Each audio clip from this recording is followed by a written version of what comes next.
Well, after more than a year-long wait, the president's transportation plan is expected to be released on February 12th, the same day the administration will present their fiscal year 2019 budget. Joining us now for this week's Market Intel report from the AFBF Washington, D.C. headquarters is economist Veronica Nigh once again. Veronica, thank you for joining us again today. We appreciate your time. So how much spending is expected to be put towards rural transportation plans?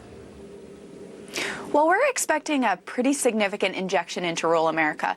The last dollar figure we saw floating around was $200 billion federal funds. But the president's plan, the outline of which was released after the State of the Union, said that 25% of that federal funding dollars would be spent on rural projects. So 25% of $200 billion? That's a $50 billion injection in rural infrastructure that we're all looking forward to. Do we have an idea what these funds will actually go towards? That's a good question.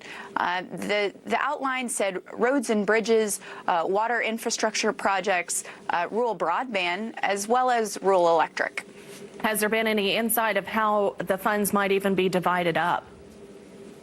Well, in addition to that official two-page document that came out, there have been some leaked documents out there that gave some more details as to the funding principles.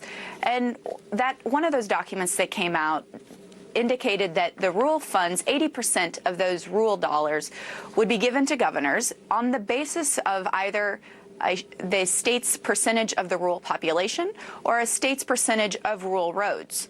So it'll be some combination of those two calculations.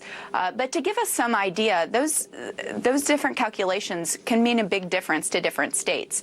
So, for example, the state of Texas has more of everything, more roads, more population. They're going to get a fairly large share of that funding dollar. But for a state like Kansas, which has a lot of roads but not a lot of people, the difference in those two calculations is $1.2 billion.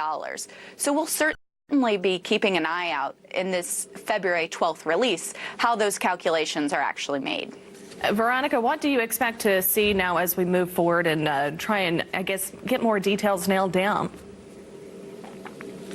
Well, a lot of question marks we're hoping will be released. So the president has said that the overall transportation package would be $1 trillion in previous speeches, and then during the State of the Union, he said $1.5 trillion. So the total value of the package, both from a federal funding perspective as well as the amount contributed by state and county and private enterprise, is certainly still in flux. So we're very much looking forward to nailing down that top line number to see what we can expect and what amount of investment we should be trying to make.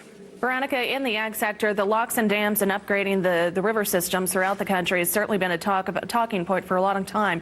Does it seem that the administration has the backing to try and tackle that big issue?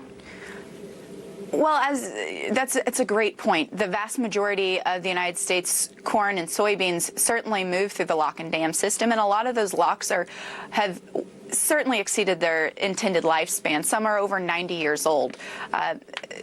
Different trade associations have done an excellent job of lobbying that position and making that fact known. We would certainly expect to see those infrastructure, the water portion of infrastructure, to be included in this transportation plan.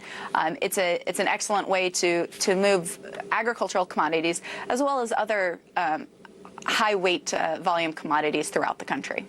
All right. Well, Veronica, thank you for joining us once again. As always, we appreciate your time. AFBF Economist Veronica Nigh joining us from the AFBF headquarters.